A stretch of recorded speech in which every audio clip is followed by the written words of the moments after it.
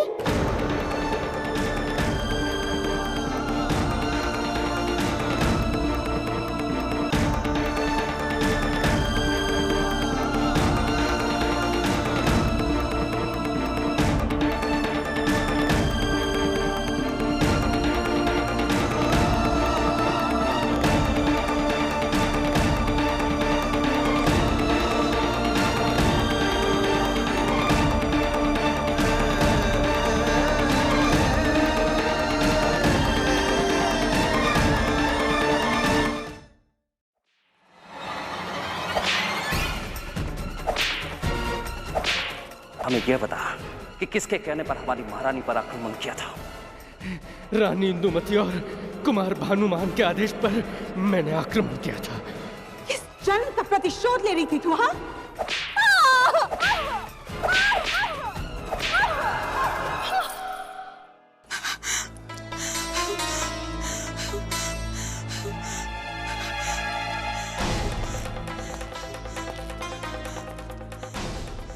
इंदुबेन, क्या हुआ इंदुबेन? कुछ बताती क्यों नहीं? प्राणलाल,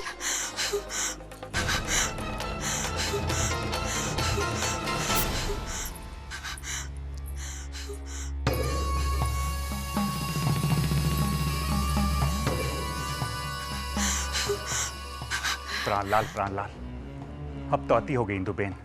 यदि इसी प्रकार हर पल भयभीत रहोगी तो एक दिन स्वयं जाकर दत्ता चालुक्य से कह दोगी कि गायत्री की हत्या का षड्यंत्र हमने रचा था, क्योंकि तुम। बस बस बस करो भानुमान। या तो तुम कटाक्ष करोगे या फिर तसल्ली दोगे। इतनी गंभीर समस्या का आज तक कोई अच्छा सुझाव नहीं दिया। अरे यदि प्राणलाल ने अपनी जबान खोल दी तो मेरा क्या होगा? दत्ता चालुक्य तो मुझे कोई कुछ नहीं कर सकता।